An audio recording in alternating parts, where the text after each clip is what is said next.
रोटी के लिए आपको चबाना पड़ेगा, ठीक है। गेनर आपने शेक बनाया और पी गए, आपको पता भी नहीं चलता आपकी एकदम से इतनी कैलोरीज आ गई।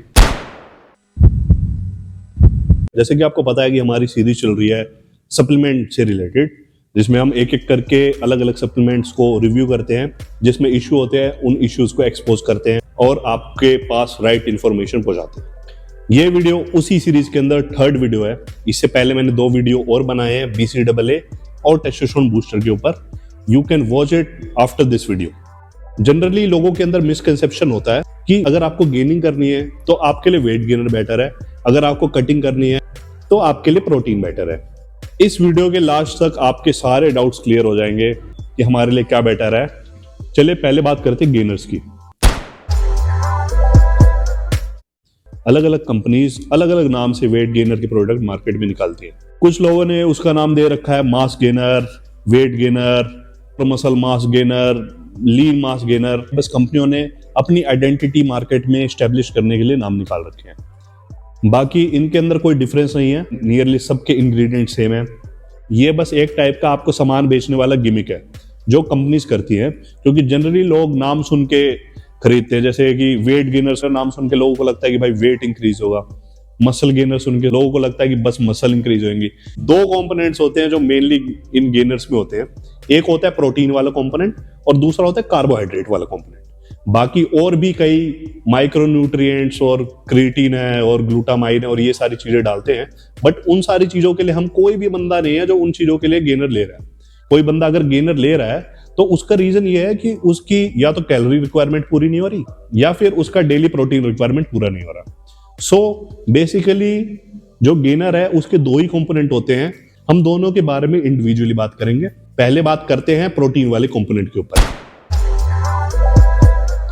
गेनर के अंदर आप कभी भी लेबल चेक करोगे तो उसके अंदर 4-5 टाइप के प्रोटीन पाउडर मेंशन्ड होते हैं। 2 कैटेगरी में हम उनको डिवाइड कर सकते हैं। एक होता है मिल्क से रिलेटेड जो प्रोटीन्स आते हैं और दूसरे जो प्लांट बेस्ड प्रोटीन होते हैं।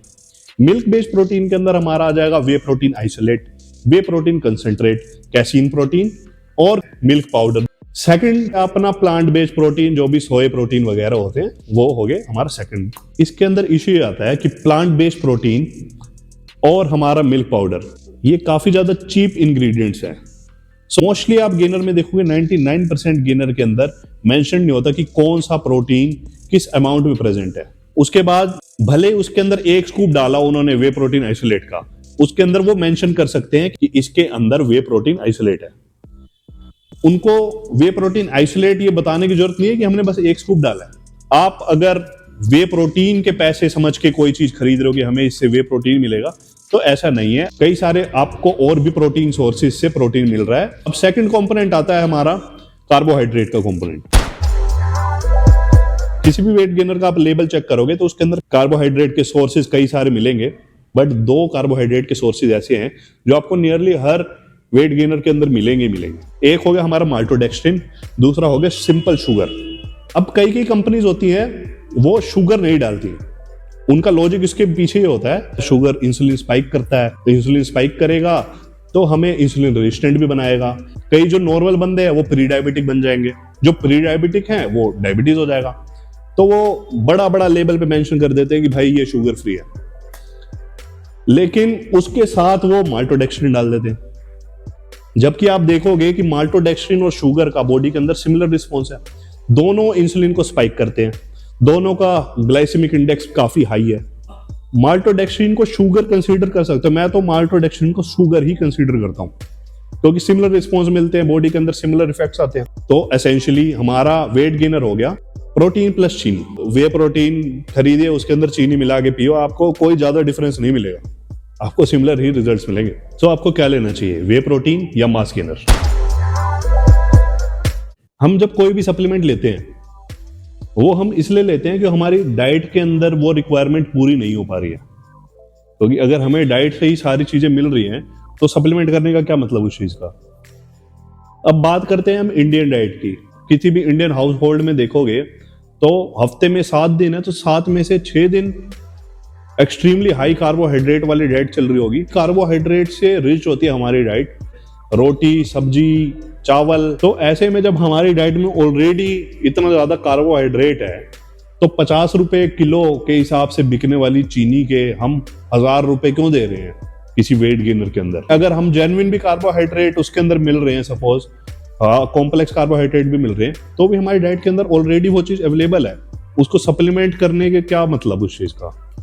अब सेकंड बात करते हैं हम प्रोटीन की। प्रोटीन के नाम पे जो डेली कंज्यूम होने वाली चीज होती है वो होती है मिल्क, और कई लोग मिल्क भी कंज्यूम नहीं करते डेली।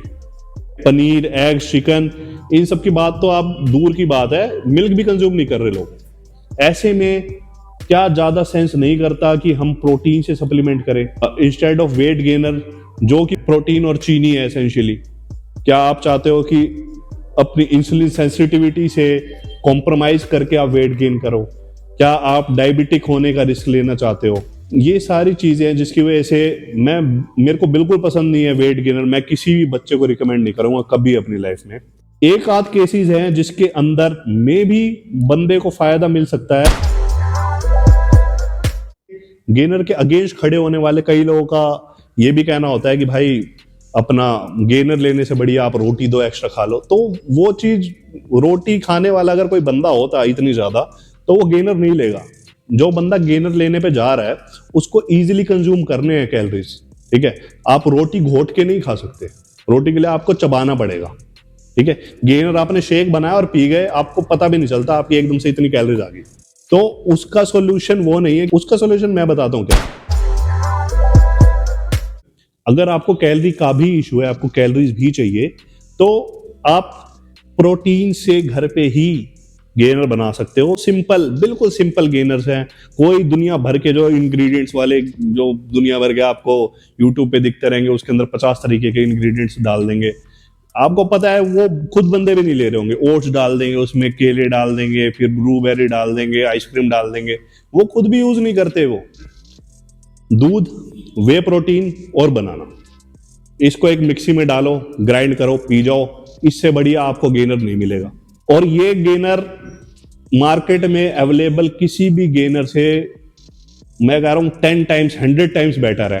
क्योंकि पहली बात ये प्रॉपर फूड सोर्सेज से है, दूसरी बात क्वालिटी प्रोटीन, तीसरी बात आप इसके अंदर कितना अमाउंट में कार्ब चाहिए, आपको कितने अमाउंट में फैट चाहिए, वो आप खुद डिसाइड कर सकते हो। अगर आपको फैट चाहिए तो उसके पीनट बटर डाल दो, ठीक है। आपको कार्ब चाहिए तो आप उससे आपसे एडजस्ट कर दो, केले कम डाल दो, ज्यादा डाल दो।